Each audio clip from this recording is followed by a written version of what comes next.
Power does not always fear enemies from outside. Often, the greatest threat comes from within.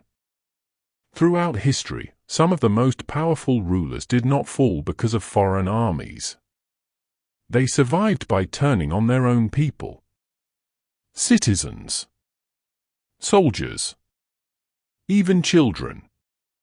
These rulers understood a brutal truth: fear is more effective than loyalty, and terror lasts longer than love. In ancient times, when a ruler felt threatened, the solution was simple: eliminate the threat completely. Not just rebels, but anyone who might rebel.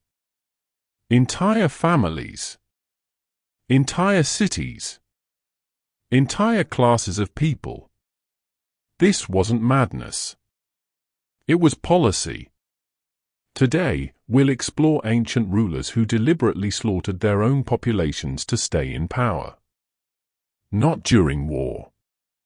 Not by accident. But by choice.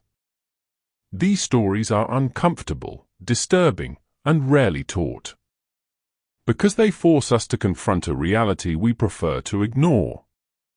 Some empires were not built to protect their people. They were built to control them.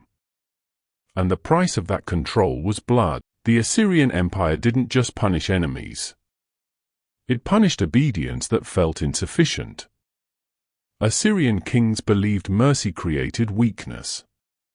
So when cities within their own empire showed hesitation, not rebellion, just hesitation, punishment followed.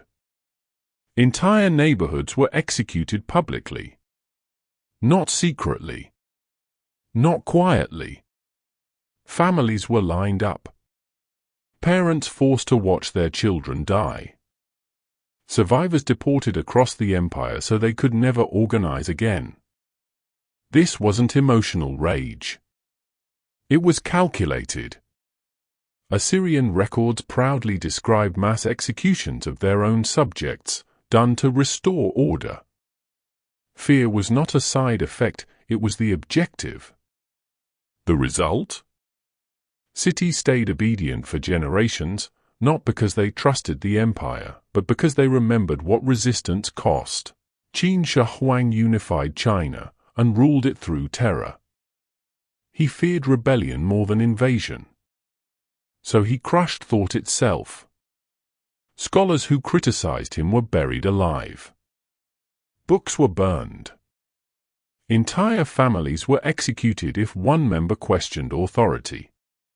This wasn't about crime. It was about control. Forced labor projects killed tens of thousands, roads, palaces, massive walls built on the bodies of the poor. Workers were not expected to survive. They were expected to be replaced. The emperor believed fear created stability. And for a time, it worked. China was unified, but at a horrifying human cost. Sparta is remembered for strength and discipline. But its survival depended on killing its own people. Every Spartan newborn was inspected. If the child appeared weak, it was abandoned to die.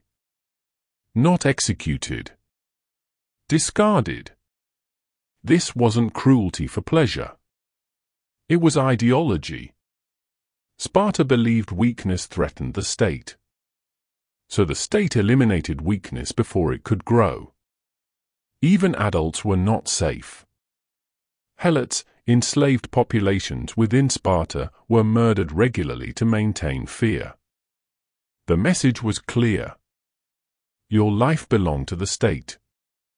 And the state could take it at any time. Rome didn't collapse into violence overnight. It normalized it. During political instability, Roman leaders purged their own citizens. Lists were posted publicly, names of people marked for death. Neighbors became executioners. Property was seized. Families erased. No trial. No defense. These purges weren't hidden. They were announced. The goal wasn't justice. It was silence. If people were too afraid to speak, the ruler stayed in power. The Aztecs didn't only sacrifice prisoners of war. They sacrificed their own people.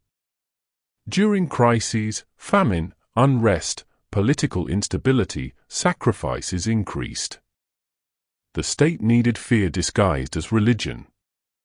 Victims were chosen from within society. Families watched. Communities obeyed. The ritual told the population one thing: your life exists only because the state allows it. Religion wasn't just belief. It was enforcement. Pharaohs ruled as gods. But gods feared rebellion too. When unrest spread, entire worker communities disappeared from records. Tombs show signs of mass executions, labors erased after projects ended. Loyalty was expected. Survival was conditional. Those who knew too much, builders, scribes, officials, were sometimes eliminated once their usefulness ended. Power demanded silence. These rulers weren't insane. They were effective. Fear creates compliance faster than persuasion. Terror eliminates opposition before it forms. When people see neighbors punished, they police themselves. Ancient rulers understood something modern societies struggle with. Control doesn't require love, it requires predictability. Generations lived traumatized. Cultures became obedient, cautious, silent. Creativity died. Trust vanished. Families turned inward. Empires survived, but humanity suffered. History doesn't just warn us about invasion and war. It warns us about unchecked power. These rulers didn't fall immediately. Many ruled successfully because fear works. But every empire built on terror eventually collapses. Because fear destroys what power needs most, people willing to believe. And when belief dies, empires follow.